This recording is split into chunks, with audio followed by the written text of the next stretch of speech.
welcome to another episode with Chat with Ty.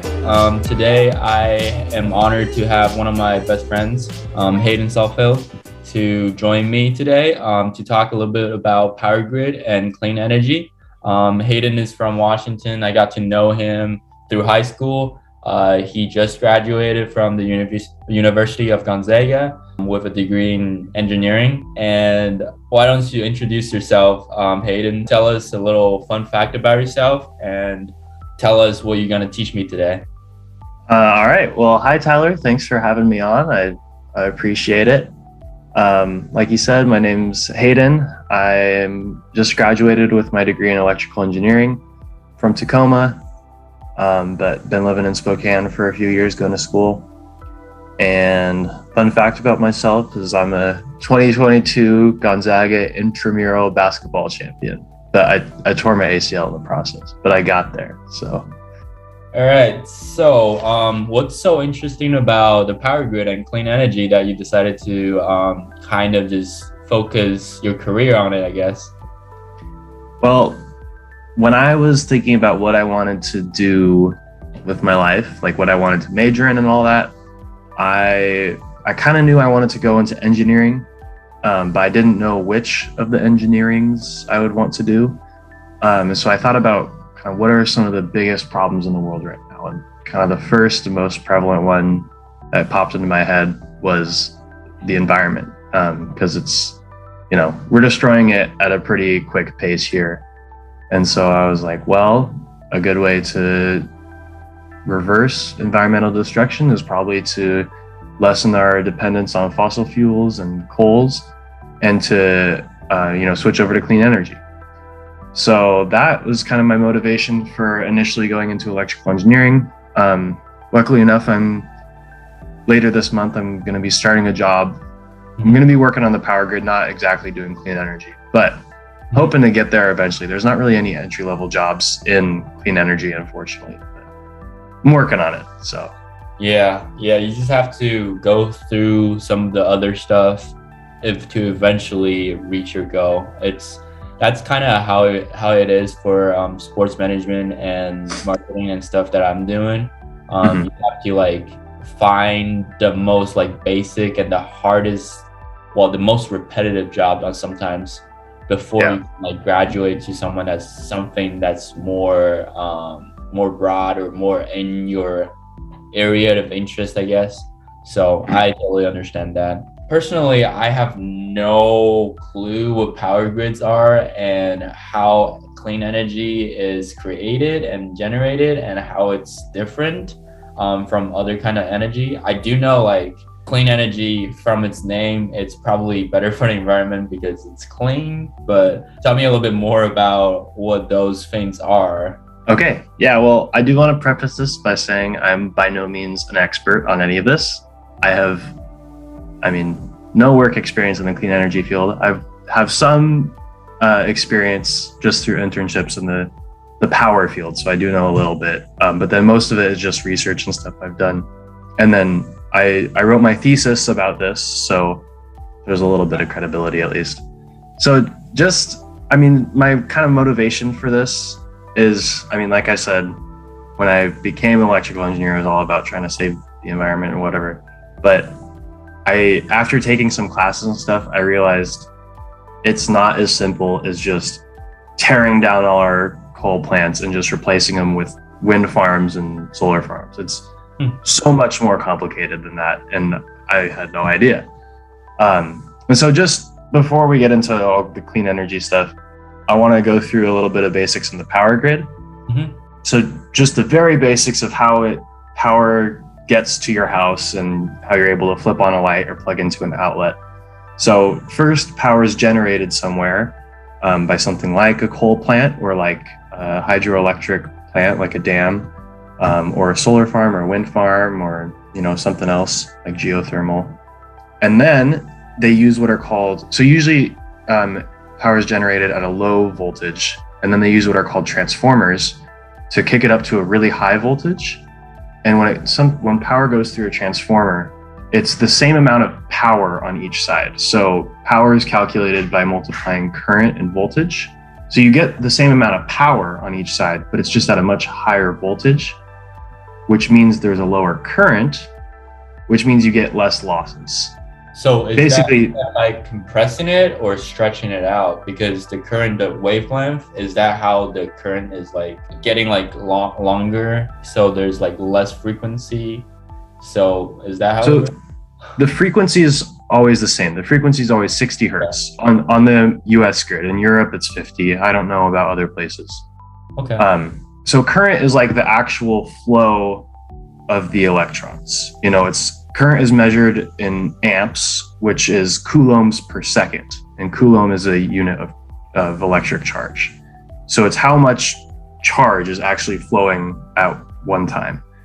And then voltage is kind of like the driving force behind the flow. So you can think of it as, a good analogy is like if you're looking at a water pipe, then the current would be, you know, how much water per second is moving through a particular point. And then the voltage would be, what's the pressure differential from this end of the pipe to this end of the pipe? Because that's what's actually driving the water to move.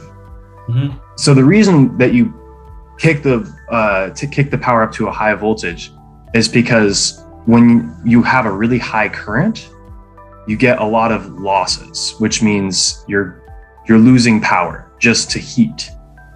So you kick it up to high voltage, so then the power remains the same, but the power that you're moving stays the same, but the current goes down, meaning you're not losing as much power to heat.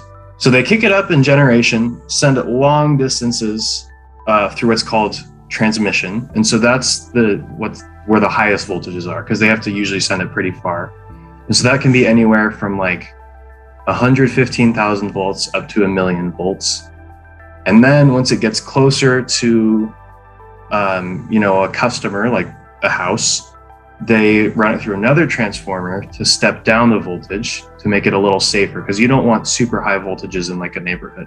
Because if somebody knocks down a pole or something, it can start a fire, and it's dangerous. So they step it down to lower voltages, and then right before it gets to your house, usually there's one final transformer that steps it down to the voltages that you'd use in your house, which is usually 120 or 240 volts. So a lot lower than, the transmission.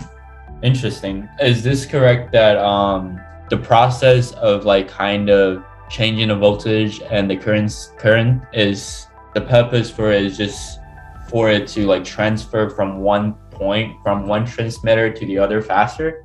It's not faster. It's just to lose less along the way. Because no matter what, you're going to be losing power.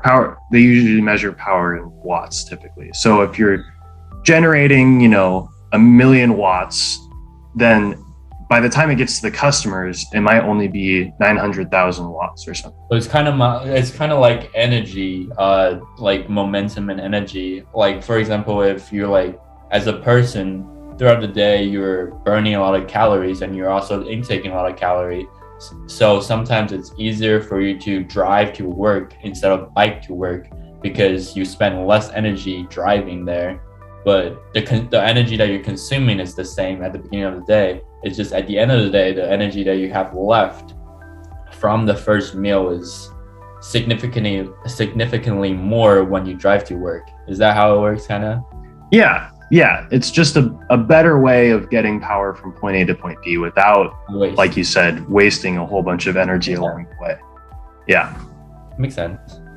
Yeah, so that's kind of the basics. It gets pretty complicated because, it's all super interconnected, and something that happens in, California can affect something that happens up in Seattle. So I don't understand it all super well, but I don't need to yet, it's not a big deal. So yeah, now we're going to get into clean energy a little bit and why it's so hard to implement, why you can't just knock down all the coal plants, put in wind farms in their place. So the four main reasons for this are reliability, cost, planning and construction time, and then protection, which is kind of a niche topic within power engineering, but actually is pretty important when it comes to renewables. Mhm. So first off, with reliability, power generation has to meet power demand at any given moment, Mhm. which means whenever you flip on a light switch, some generator somewhere needs to kick up just slightly to meet the load that you're adding to the grid in that exact moment.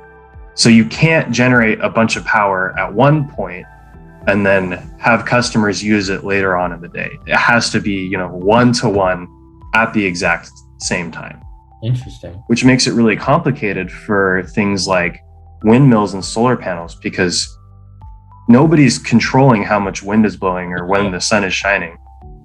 It's with something like a dam, there is operators that control how much water flows through, so that they can control the generation to meet power demand. But with something like wind or solar, it's entirely weather dependent, and you have no way of getting them to line up. You kind of just have to hope for the best. I mean, that's really the big one. And that's why things like hydropower and nuclear and fossil fuel are necessary at this point in time, because we need to have stuff that we can scale up and down to meet demand as it's changing throughout the day. A quick question on that. For someone who doesn't really know much about the energy field, I would expect that someone way smarter than me would have created this battery kind of thing that kind of stores the energy that you get, and then you can distribute it later on. So like a battery kind of storage. Wouldn't that be a better solution for instead of the one-to-one demand and the demand matching the demand, I guess? Yeah, man, it's almost like we practiced this before, because that's exactly what I was going to talk about next. Okay. So that is a great way to improve reliability, is to have these batteries. They're not super common right now, Really? largely because they're super expensive and because you have to store a ton of energy for it to be useful, basically. There's a few different ways to store energy. There's a battery like you were talking about. And then there's also this really interesting concept called pumped storage hydropower, where they'll use an existing dam that has a reservoir. And when, for example, it's really windy, but there's not enough power demand for the wind's power to be used at that time, they'll use the excess power to actually pump water up into the dam's reservoir. So then it's storing the water to later be used as energy as it flows through the dam. Okay. So I think that's a really interesting, because it's such a simple thing, it's just using potential energy of the weight of the water to store it and then use it later. So that's a really cool one that's being used in some places. And then a relatively new one is called a hydrogen electrolyzer, which is another way to store energy. It has to do with using excess power to separate water into hydrogen and oxygen gases. And then later on, when extra power is needed, they burn the two gases to create water, which releases a whole bunch of energy that you can use on the grid. I remember when I first learned chemistry and stuff, it's hydrogen plus oxygen, 2 hydrogen plus 1 oxygen creates H2O and releases heat. So I'm thinking it's the heat that's kind of the energy or the source of energy that they're generating right now. Yeah, and that one's awesome, because batteries, there's the two kind of main types that are used are lead acid batteries and lithium ion batteries. And they're they're horrible for the environment, because I'm sure you heard a little bit about the uptick in lithium requirements for all these electric cars and stuff is just causing mining in third world countries to go off the charts. And it's a humanitarian issue as well as an environmental issue. But something like a hydrogen electrolyzer, hydrogen's everywhere and oxygen's everywhere too, obviously. It's easy to get. The problem with it is it's still kind of expensive, and it uses a huge amount of space. So they kind of need just wide open spaces to implement it. So are you suggesting that electrical cars are actually using this kind of battery that's worse for the environment? Yeah, it's a huge downside of electrical cars. It's great that they're reducing our dependency on fossil fuels, Yeah. but there's a major drawback, and that's, these lithium ion batteries, which some of them are actually able to be recycled now. It used to be that the type of, I don't know exactly how it works, but the type of lithium batteries they were using, basically once they hit the end of their life, they were just done. You had to fill up a landfill somewhere. Now they're making them better, so you can actually recycle most of it. So that's a little better at least. And the mining is still a huge problem, and I don't know how to fix that. Interesting. Yeah, because I remember in China, we had, years back, we had the regular trash, the food trash, the composable trash, and then there's battery trash. It's just like, you have to separate the battery from everything else because the battery go through a different process, because you can't just throw it into the ground because it will never get like decomposed. So I do understand how bad like the batteries can be. So yeah, totally. All right, so that was one of the ways that reliability can be improved. And the main issue of that is cost. Basically, it's expensive to do a lot of that.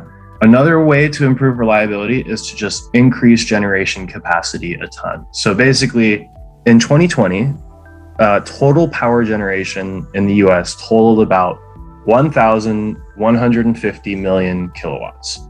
So big number, or I have no like. Yeah, I realize it's not important really to understand how much that is at this point. Just know that was how much we used basically in a year.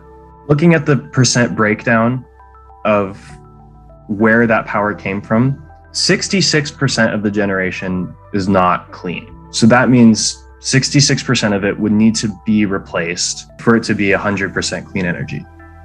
However, that does not take into account the fact that load is growing as we have more people. I mean, there's just always population growth. And as things like electric cars become more popular, because they become a huge load on the grid when they're charging. And then also that doesn't even take into account the fact that clean energy is not that reliable, like we talked about.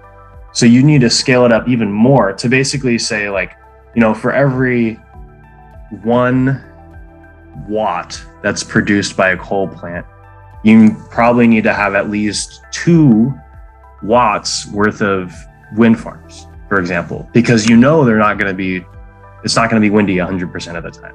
That means we would need to build about 1,468 million kilowatts of new clean energy capacity to meet demand by 2050, which is a huge, massive amount. That's more power than we used in a year in 2020. It's just like an unfathomable amount of clean energy that would need to be built. It could be done, potentially, but it's so much. You'd need to get rid of so much and build a whole bunch of new stuff. Well, so one of the things that I think I might have heard somewhere, like a long time ago, was using the solar energy as the main source of clean energy.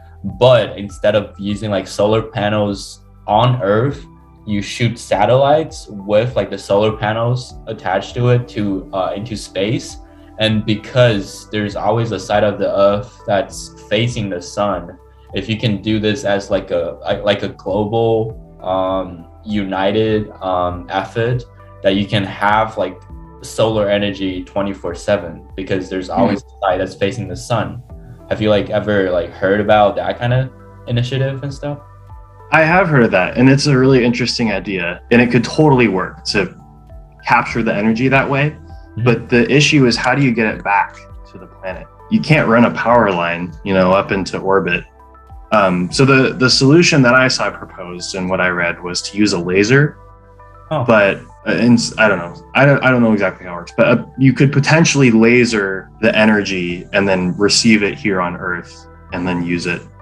But currently our laser technology is not nearly good enough. They said that our very best lasers, if you shot it from a satellite in orbit, it would disperse or like diffuse enough by the time it reached the planet that you couldn't capture any of the energy, because it would just be too, all spread out. Makes so sense. But maybe, I mean, it's a good idea, and technology is, moving at breakneck pace, so could happen. It's a cool idea. What if you have like satellites or like balloons or some kind of stuff like between like 20 miles from each other, and you just like shoot the laser down like the maximum distance without losing power? Just one step. It's like, Dungeons and Dragons and stuff. You just like keep going down the dungeon, keep like connecting.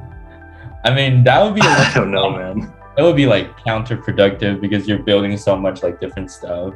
But I don't know. Eventually we'll figure something out. Maybe aliens will visit us and give us a gift, but who knows? Yeah, that would be nice. Yeah, I don't know. I like the balloon idea. That's a good idea. I have no idea though. Yeah, 'cause I remember like reading about in the old ages, like scientists will fly kites to catch lightning so they can charge like some stuff with like electricity, because they're trying to get the natural energy from the lightning to like strike the kite and then go down and gather the energy through that way somehow. But yeah, I've never heard of that. I've heard the story of Ben Franklin flying the kite to prove that lightning is electricity. I've never heard of capturing the energy. Yeah, that's really cool. Interesting. True story.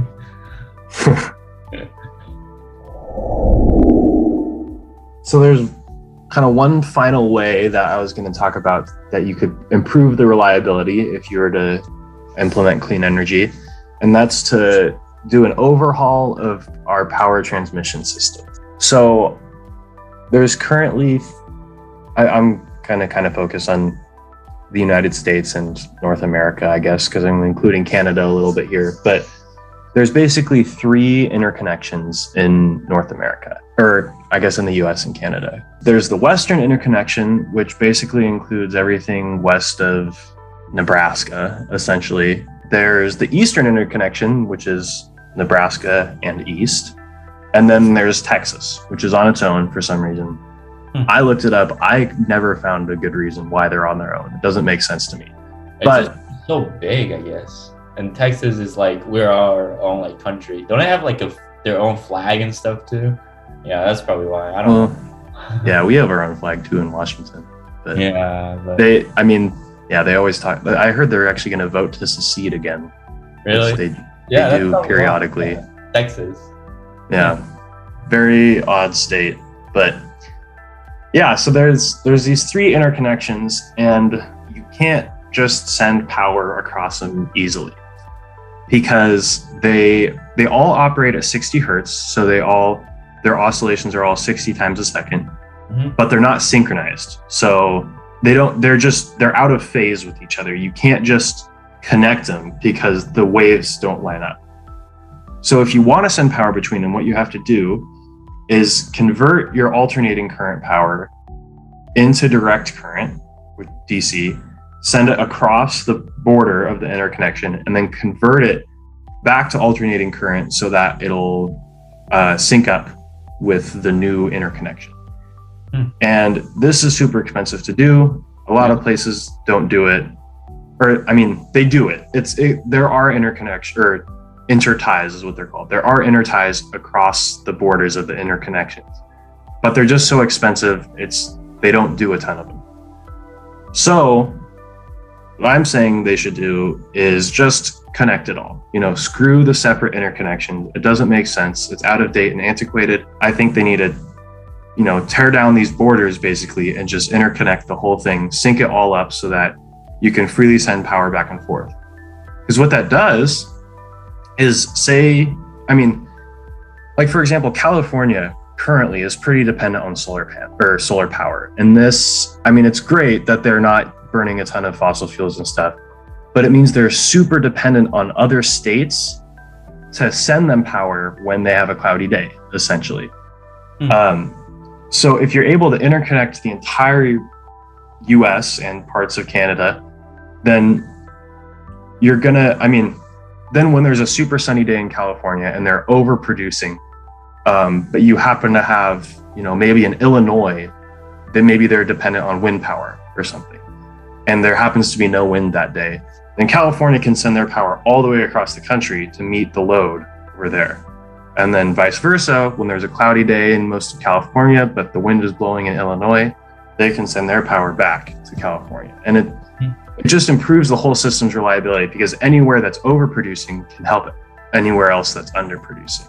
But you mentioned that the main problem is the cost of building those like transmitters or whatever the thing is called that changes the currency and stuff. That's the main problem, the cost.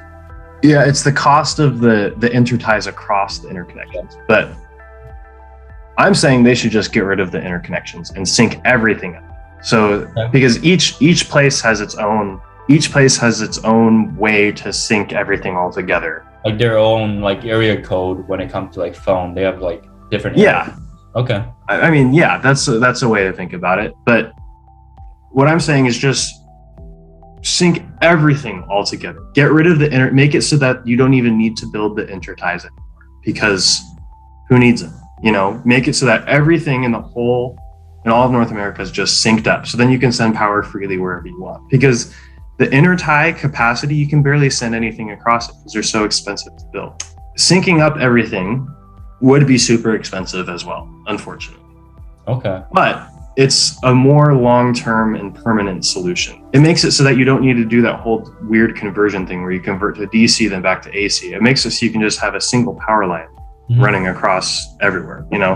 Why do you think they're not syncing it already? Besides, you're saying that it's also going to be super costly. Like, why else do you think it's preventing the government or the people to do this now? Since obviously it sounds very beneficial for the whole country, maybe even the continent.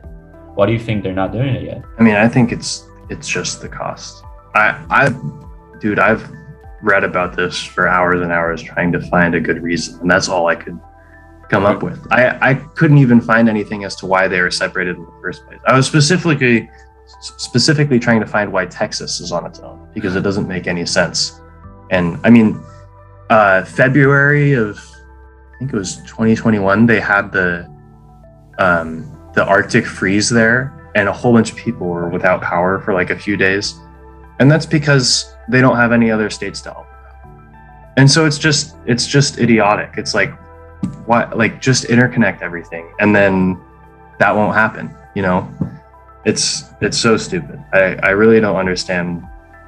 I mean, Biden just recently, or a few months ago, I guess, signed that infrastructure bill that'll, you know, set aside however much money for the power grid, but it just needs so much more. A lot of the stuff that we have on the power grid was built in the 50s, and it's still standing and still being used today.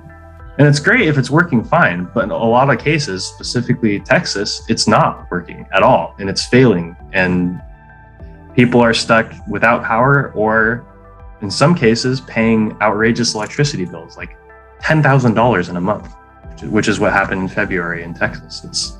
It's absurd, and that would not happen basically ever if they would just sync everything up and get rid of these weird interconnections. Yeah, definitely. There's a lot of things about, like, I feel like obviously money plays a big part in this, but also I feel like there's politics involved somehow, and there's also people just like, because like you were saying, like, it was built in the 50s and they're still using it, probably because they're like, they look at the cost, they're like, it's still working.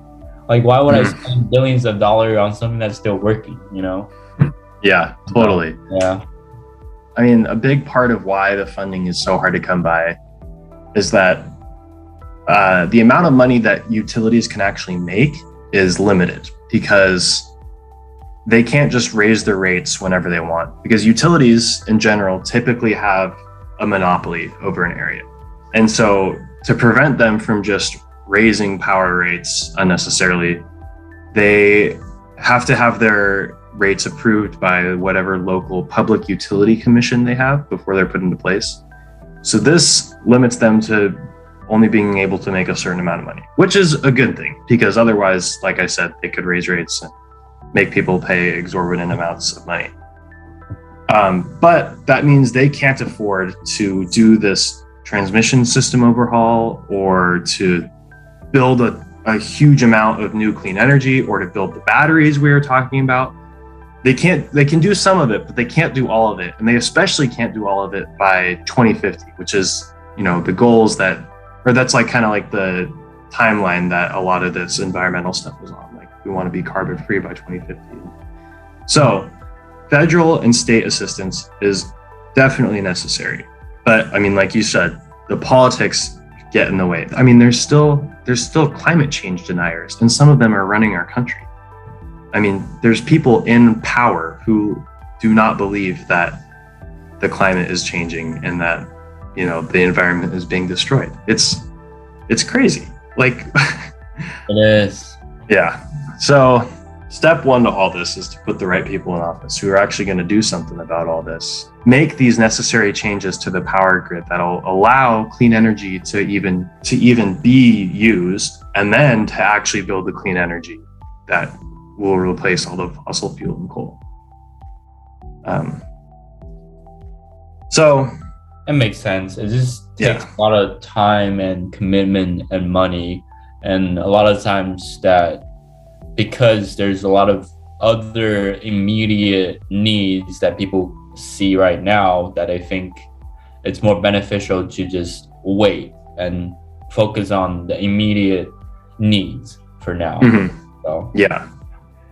Which, I mean, that's a really interesting, it's true. And that's how things work in our country, at least. But I mean, it's a very reactive approach to something that should be much more proactive. It's like, oh, there's a problem. Okay, now we can fix it. But you could have prevented the problem in the first place if you just listened to the experts, who've been telling you that this problem is coming for a long time. Corporations are just so driven by like very near term, like quarterly profits. Yeah. It's like they have no foresight at all into what the potential ramifications of their actions are. And that has to do financially, like you're talking about, where, the outsourcing has caused a huge crisis in America, or environmentally, where we just dump all these gases in the atmosphere, dump our stuff in the river, and who cares? The next generation will deal with it. That's just how business has been run in America. And I mean, I know the most about America, but I'm sure other parts of the world too, where it's just like, we just need to maximize our profits now, and who cares? That's all that matters. Oh yeah, it's like I remember like a couple years back, China, like Beijing and Shanghai, had that huge pollution issues that everyone like in Beijing, everyone was like wearing masks outside. It was like years before COVID, and then because like all of the air quality is so polluted that it's unhealthy for you to breathe it directly without wearing a mask. And then that's kind of why like clean energy came into play, and China was like, oh shit, like we gotta fix this so people can actually like breathe, and it's like not foggy all the time. So one of the tallest buildings in Shanghai, and then they put like a monitor on top of it to like test the air quality every single day, and it shows on like the big like display every single day, and they try to like they spend like years to try to fix the problem. You do something because you see the immediate profit instead of like seeing how it can like affect you in like 5 years. It's kind of like how we're doing like in general, I guess, as humans. Now we're doing better, but back in the day it was like, well, I'm doing this because this is gonna make my life better, but I don't really care about my grandkids' life, because I haven't met them yet, Yeah. So yeah, I mean, it was the whole 20th century. It's just like screwing around with the environment and doing whatever they want. I mean, there was the whole like space race and arms race between the US and the USSR is just absurd. Yeah. And it was just spending a bunch of money on stuff that nobody cares about, and is still hurting us today. A side note, but like a couple weeks ago, I was hearing about was it a Dominican Republic or one of the South America countries? They were like in debt for 200 years because you probably know history, but like it was one of the countries that got independent from France like a long time ago, and then the French army like came to this country in South America, and then they're like, well, we can give you independence if you pay us like $6 million at the time or something like that. And the government like took the deal because they're like, we want independence. But at the time, the French government set like a time limit. It's like you have to pay us $6 million or something like that within like 3 years.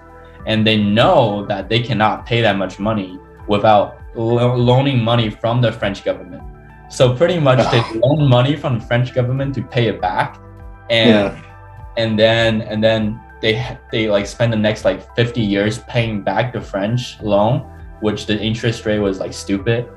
And the way they paid it off was taxing everything in a country and also borrowing money from other governments like Spain and England. So eventually they're in debt for like 200 years because they paid so much money. And now like, I think like 10 years ago, they finally was like debt free, and it took them like 200 years. Dang. It's insane. I have to figure out what country it is. Isn't Haiti one that used to be a French colony? Oh, I think it might be Haiti. It might be Haiti. Okay. That's the only one that I'm pretty sure used to be a French colony. The only one I can think of at least, but I don't really know. But I heard something similar with Nigeria, which wasn't even a US colony or anything, as far as I know. I don't think it was, but I think it was when they were industrializing or starting to industrialize, they borrowed a bunch of money from us. And I think when we initially gave them the loans, there was like a pretty reasonable interest rate, but then we just changed all the interest rates. And now, like 60 years later, they owe us like, I think it's like 10 times as much money as they originally borrowed. Yep. It's like, how that doesn't even make sense. Like, that's just us taking advantage of a poor third world nation because the US can, I guess. I don't know. Crazy.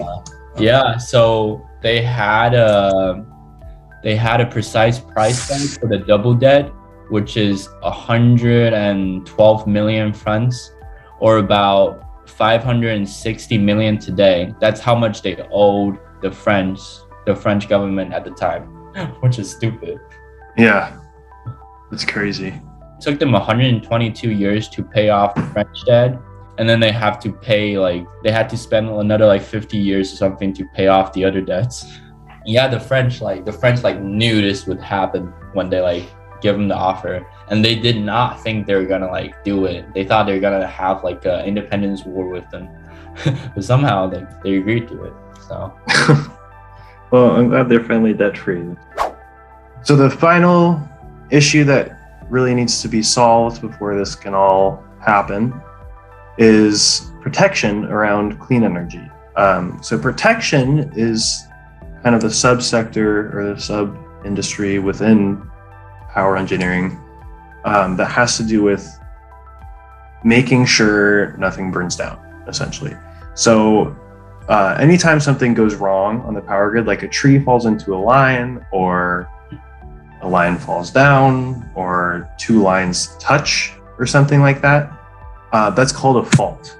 And it can cause all sorts of issues on the power grid. So there are these things called relays that are always measuring values like current and voltage and frequency to make sure everything's right. And if anything does go wrong, then the relays can send instructions to other things like circuit breakers and reclosers and stuff like that to tell them to open the line so that whatever's going on wrong in this part of the grid won't affect everything else. So that's what protection is, but there's a specific issue with protection around things like wind and solar, because the way that a lot of faults are detected is by the type of current they're producing. It's not super, I mean, this part can get kind of technical if I really dive into it, but I won't because it's not that important. But there's three types of current basically that can be produced. There's positive sequence, negative sequence, and zero sequence. And so there's three phases of power usually. So anytime you see a transmission power line, usually there's three of them. and they're an A, B, and C phase, and they're supposed to all be 120 degrees out of phase with each other. So like A phase will peak, and then right after B phase will peak, and then right after C phase will peak, and then it repeats. So positive sequence is when everything's going right, and there's A, then B, then C, and so on. Negative sequence is when something gets flipped somehow, and it goes A, then C, then B, or CBA or whatever. And then finally, there's zero sequence, which is all three are peaking at the same time. So positive sequence means everything's going right. Negative and zero sequence means something has gone wrong and there's a fault somewhere in the system. So a lot of the relays that we use are meant to detect these negative and zero sequence currents, and then to send instructions to the grid based on what they measure. However, wind and solar plants do not produce negative and zero sequence current at all. So when there's a fault, the relays might not see anything going wrong because of the type of generation that's near the faults. Mm-hmm. So basically, like, you can lose a whole bunch of power lines and like part of the grid can essentially burn down if the fault is not detected and properly and there's no mitigation actions taken. Mm-hmm. So there needs to be basically a new solution to not rely on these types of relays that detect negative and zero sequence currents near these clean generation plants, because it simply doesn't work. Yeah, so that is kind of it for what I got. So in conclusion, just kind of want to go through my main points again. So wind and solar, those are not, I mean, that's not all clean generation, but that's the types I focused on for this one because they're kind of the most well-known and the most prevalent. They're less reliable than other forms of generation. And the reliability can be improved, and we talked about that, like with batteries, with the transmission system overhaul, but that all comes at a really high cost. And then all the changes to the grid are going to require a lot of time to plan for, and then to actually build takes time too.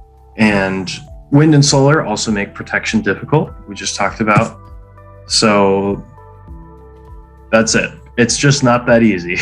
Basically, is the conclusion here is when I was a freshman electrical engineer, I thought, you know, what's so hard about this? Why haven't they done this yet? And now I know why.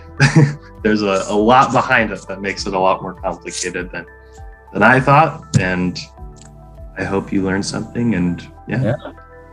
Well, it only took you 4 years. Yeah. Yeah, now I know. Well, it only took me an hour, so. I know, yeah, you beat me. That was crazy. And I don't have to pay for the tuition. College is overrated, man. Yeah, well, you'll have to teach me about sports management and marketing someday, I guess. Well, thank you, Hayden, for teaching me about power grid and clean energy. Kind of just summarizing what you learned in 4 years into an hour, I guess. I feel like I have more knowledge on how power grid and clean energy operates and how it's connected. Without the power grid upgrade, you cannot have the clean energy upgrade. And also there's a lot of potential cost analysis behind building a new power grid and how people don't see the benefit immediately. That's why they don't really want to invest in it. But hopefully, I hope something changes and maybe you can be the change. Maybe someone decides, okay, we had enough. We want to give our grandkids a better environment to live in, that they can see what we see nowadays. Very end of the world kind of vibe, the movie kind of vibe, just you gotta give your kids a better environment to live in. So I hope something changes, but thank you guys for listening, and thanks Hayden for teaching me and spending the time to chat with me today. This is Chat with Ty. I'll talk to you guys next time.